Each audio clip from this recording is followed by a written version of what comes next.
সকাল সকাল ঘুম থেকে উঠে শাশুড়ি বৌমা আর এই ছোট্ট দেবর মিলে চলে যাচ্ছি দেশি মুরগি কিনতে পালার জন্য। তো দেশি মুরগি কেনার খুবই ইচ্ছা আমার শাশুড়ির, সেহেতু দেশি মুরগি কিনে পালবে এজন্য একবারই দেখছি অনেক সুন্দর সুন্দর মুরগিগুলো। তো ফাইনালি সেই বাড়ি আসলাম, এসে দেখি মুরগিগুলো ছেড়ে দিছে, এই জন্য ধরতে পারলাম না। তো রাত্রের কথা বলেছে, তো এদিকে দেখি সুন্দর সুন্দর ফুল, তাই সেলফি তুলে নিলাম, কারণ ফুল দেখলে তো আর আমি ঠিক থাকতে পারি না। তো বাসায় এসে এখন সকালে রান্নার জন্য উস্তে আলু করছিলাম, এমন সময় আমার দাদা শ্বশুর আমার জন্য কেকগুলো নিয়ে আসছে। জীবনে ছোটোবেলায় দাদা দাদি নানা নানি কারো আদর পাইনি, তবে শ্বশুরবাড়িতে এসে দাদা শ্বশুর দাদি শাশুড়ি সবাইকেই পেয়েছি, সবার অনেক অনেক ভালোবাসা পেয়েছি আলহামদুলিল্লাহ। মুরব্বী হচ্ছে আদরের জিনিস, সম্মানের জিনিস, তাদেরকে যেমন সম্মান করবে তারা তেমনই শ্রদ্ধা করবে, এটাই নিয়ম। তো আমি একা খাবো কেন, আমার এই মিনুকেও দিলাম, দিয়ে দুজনে খেয়ে নিলাম। এদিকে আমার শাশুড়ি চুলা লেপছিল এই ছাদের পরে, এই আলো চুলাটা আমার শাশুড়ি নিজেই তৈরি করছে। চুলাটা আমার খুবই পছন্দ হয়েছে, চুলাটা লেপে রান্না বসিয়ে দিবে, এজন্য চুলা ফেটে গেছিলো, এই কারণে লেপছে, না হলে চুলাটা আস্তে আস্তে নষ্ট হয়ে যাবে।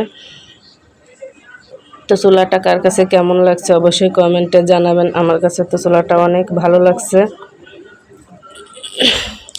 তো এখন রান্না বসিয়ে দেবে সকালের জন্য, এখানে উস্তে আলু ভাজি চলছে। তো ভাজি করে সকালের নাস্তা করে চলে যাব আমরা শাশুড়ি বৌমা মিলে চাল কুটতে ঢেকিতে। তো গ্রামের ঐতিহ্য ঢেকিতে চাল কোটা, এজন্য সেই ঢেকিতেই চাল কুটে যাচ্ছি। কিন্তু কল বেরো হলেও কলের চাউল কুটায় অনেক রকম পিঠা সবসময় তৈরি করা যায় না, ঢেকির চাউল কোটার নাকি পিঠা তৈরি করলেও সেই পিঠা ভালো হয়, এজন্য ঢেকিতে চলে আসলাম। তো এতটাই গরম যে গরমে আমি একবারে ঘামায় একাকার হয়ে গেছিলাম। তো আইলেও দিতে পারি না, তো কি করব, আমার শাশুড়ি এলে দিচ্ছিল। তো ফাইনালি এখন চলে আসলাম আমার শাশুড়ি মাছ চুলার পিঠে, এই আটাগুলো এভাবে কাড়ায় রেখে যাব। এখন সন্ধ্যা হয়েছে, সেই মুরগিগুলো আনতে যেহেতু বলছিল সন্ধ্যার সময় যেতে মুরগিগুলো ধরে রাখবে, খুপিতে গেলে ওখান থেকে ধরে দিবে।